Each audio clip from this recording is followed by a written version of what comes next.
Yeah, to me, it's a sign of an unhappy coral right there.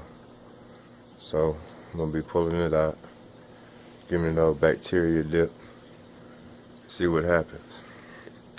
But this is what you run into when you make those impulse buys. You know, upon further research, finding out, of course, that it's a deeper water, likes to be in a shaded spot, a lot lower flow. As you can see right now, wasn't really prepared with a shaded spot with low flow for any corals. Those of you that's following my channel and already subscribed, you know, of course, we're getting ready to move to a bigger tank. But just for this purpose, we're gonna go ahead and try to give it a bacterial dip and see if that doesn't help it out a little bit. Right now it hasn't gotten too bad, but as you can see, it's not affecting any other corals, so it doesn't seem to be water chemistry. We've done water tests and everything's right where it needs to be, where it's been. So it just tells me that that one right there, all in itself, is just a little unhappy. So we're gonna take it out and see if we can medicate it and get him back to being happy. So I'm gonna walk you through my bacteria dip process. Of course, I use 2 cups of tank water, 9 times out of 10, especially if I'm doing a small piece. First stage, I'll be some Melafits for bacterial infections. We're only gonna do this for about 10 minutes. It's actually a very strenuous process on the coral. Stage 2 will involve the basic iodine solution. I like to use this one because I can play with it a little bit more. None of these products am I being sponsored by, to make that clear first of all. But this right here run you about $3-4 at your local Walmart or wherever you have. And then of course you have some that are a little bit more concentrated. Actually, this is a lot more concentrated, and a little bit goes a long way.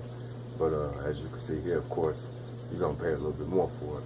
But like I said, none of these products am I sponsored by, but this is just what I use when I get ready to do a bacterial dip on a coral. I've only had to do it a few times, maybe like 4 times in the last 6 years I've been reefing. So, you know, it's always something new. It's a new process. It's a new piece. It's the first time I've ever done a mushroom like this. So we're gonna see what happens. But I want to walk you through the process I do use when having to deal with something like this. In our first container, we'll take our measuring utensil, and I'm using the same recipe that I have in my how to dip a coral video. But it's 2 cups of tank water. I'm gonna use 5 milliliters. That's a teaspoon of Melafix in the first container. Go ahead and get that in there. Stir it up. Of course, put a cap on there. Don't want nothing to happen, no accidents. Go ahead and get that ready to pull the coral out of the tank. We're gonna get it in there. Here we had a piece in our first solution, which is gonna be our Melafix, 5 milliliters, 2 cups of tank water. So I always like riding it on the side with a dry erase marker. It's got our timer set there. See, it's still counting down. And of course, we have our syringe, just to make sure we come back and blow it off. Same one you notice I used in the dipping video. We just want a few little blasts on it just to make sure it's getting into the coral, able to do what it's due. But with any chemical, you should always go slow. Don't try to push the issue. Don't even use it at full recommended doses, especially if you're experimenting with it the first time.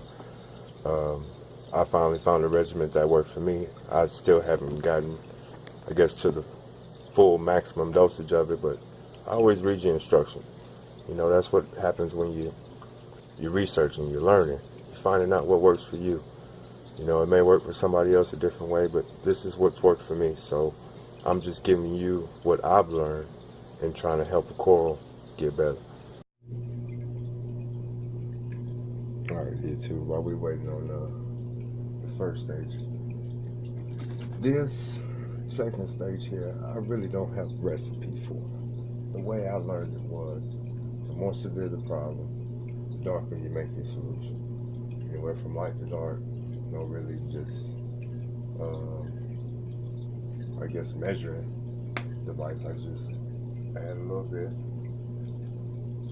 and then I'll close it up, of course, stir it up, and see the color. Of course, that's way too light for what we're looking for. So, add a little bit more. Trying to get like a medium, I guess a medium iodine color, something just like that, like a light coffee color. That's what I'm looking for, just for demonstration purposes as well, so we can see the bottom. But I have done it as dark as to where it's like, I guess a little bit darker than this, but we can still see through the solution. You see, get down to the bottom, you can still look through it. But this is the solution I'm gonna run it at, or the color I'm gonna run it at. Like I said, I really don't have a measuring on it. You would definitely want to do your own research, but like I say, the way I learned it was from light to dark, depending on the severity of the situation, is the amount of iodine you're going to use. It's one reason I tend to stay away from this one, is because it is super concentrated. Like, I haven't learned how to dilute it yet. Probably why I haven't had enough time to use it. So that's how the second solution will look when we get ready to pull it out of here and set it back into number 2. That aching right there, it had shriveled down to almost nothing. I had got some brown jelly disease. We tried the same coral dip process, and this is after, I don't know, probably 30, 45 days. As you can see, it's starting to come back nicely. Still not as big as it was, but I mean, it's growing and it's showing signs of life. So we're gonna try the same thing with this Ricordea Yuma and see if we can't make it do the same thing. Alright, well, there's the timer. Go ahead and give it one last light little blast.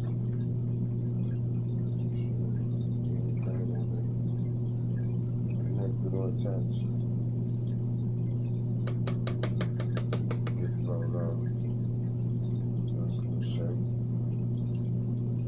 Stage 2. And as you can see here in stage 2, you can still see through the solution. Still able to see the coral. See what you're doing. Of course, it's going to be retracted right now. It's not happy. You've moved it, messing with it and blowing on it. So, yeah, he's really not happy at all.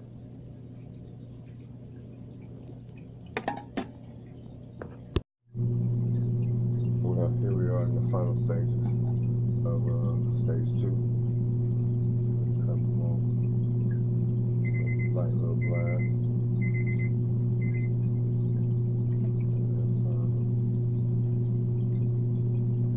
And of course, the last one, on this one, it's just going to be regular tank water. Simple tank water from the sump, of course. That's where I like to get them from, since he is going back into the tank. But in between these, you can do which I have done as well. I've done a Melafix. I've had Revive, just to make sure it wasn't any pests as well. I was treating all the way around the board. Then I came back with the iodine and finished off, of course, with your 2 cups of regular tank water. Everything labeled. Write it down when you get ready to log it in, but that's pretty much the same process when you dip in a coral. If you haven't watched that video, you need to go check that out. That's just on any coral, really. I'm getting it into the tank, but this is for certain corals, especially soft corals, is what I've had to use it on. I'm gonna blast it off a little bit, leave this one in there for 10 minutes, and then I'm gonna put it back into the tank, and we're gonna see how I do over the next couple of weeks.